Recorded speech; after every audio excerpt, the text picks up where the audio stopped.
As we all know, the Congress was launched in the very first of May, and we are at the very start of a long journey forward to establish the Congress. At the moment, what we're doing is things like recruiting a CEO, establishing an office, and getting it functional enough for holding a first Congress where people will be elected and people will have opportunities to participate as delegates in determining the evolution of the organisation into the future.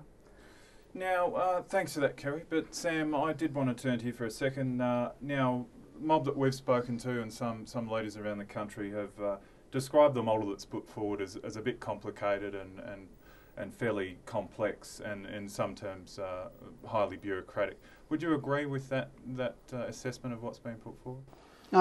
No, not specifically at all. It's what we've got to take away, or what we've got to be comforted about this, is that the model has been based on the inputs of Aboriginal and Torres Strait Islander people right around the country about the types of mechanisms that they would like to see constructed into such a body.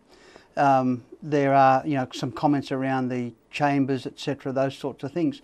But what that does is capture the ideas of Aboriginal and Torres Strait Islander people about the different types and standards of membership that should be allowable into such a corporation.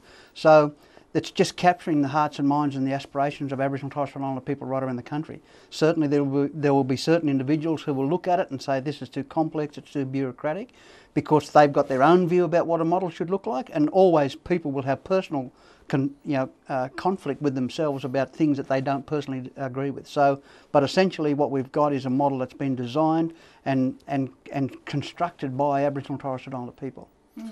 Now, Kerry, there hasn't been a lot of. I know, as you said before, it's early days, obviously.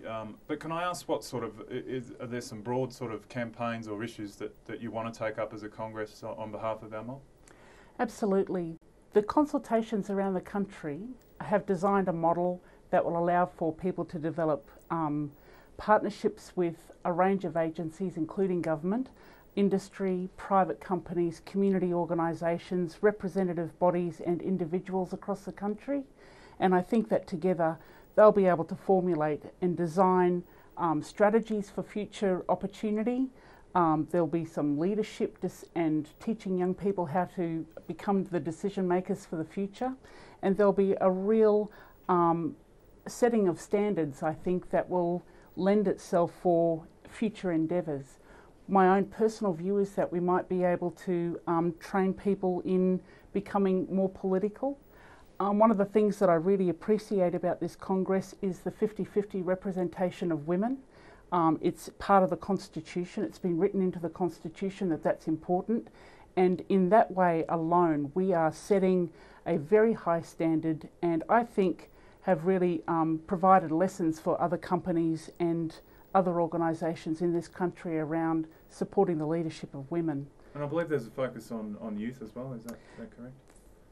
Well, when you look at our demographic, like young people in Aboriginal and Torres Strait Islander communities are at least half of our entire population of people living in this country. To set up an organisation that couldn't benefit young people into the future would be a very poor organisation that wouldn't have the kind of sustainable future that we're looking to develop.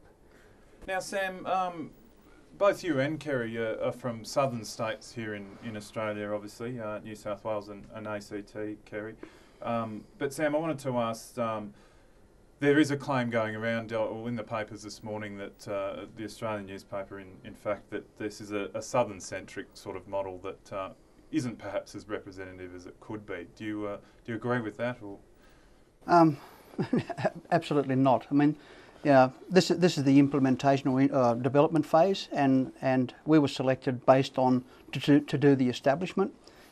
Currently, the Congress is not about representation, and that's our task: is to build that representation and that representativeness around the organisation and the model over the coming months.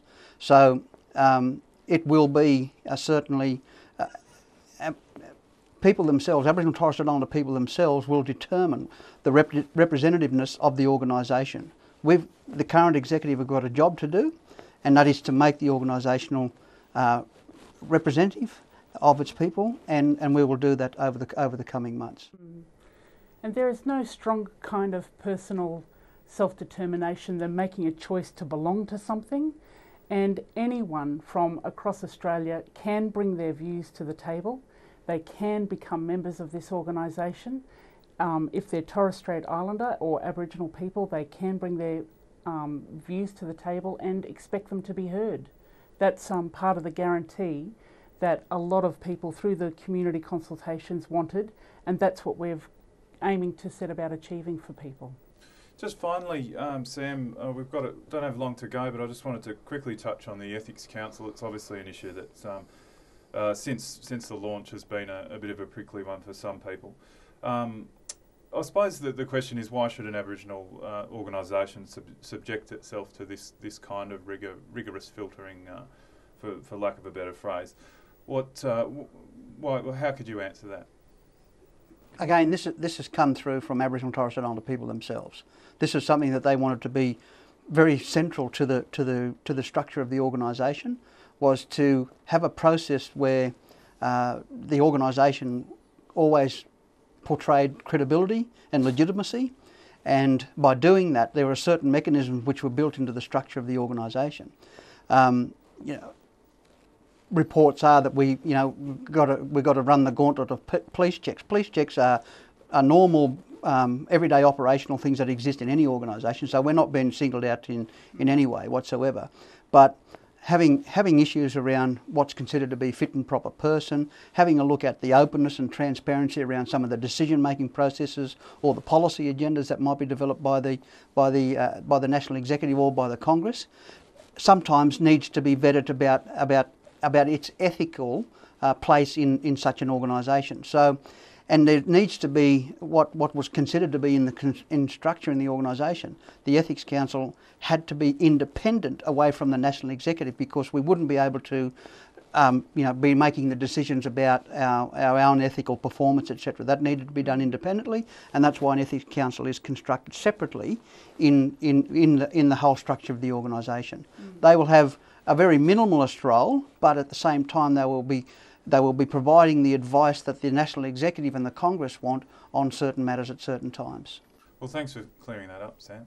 Sam Jeffries, Kerry Arabina, thank you very much for joining us. Thanks very much, Chris. Thank you.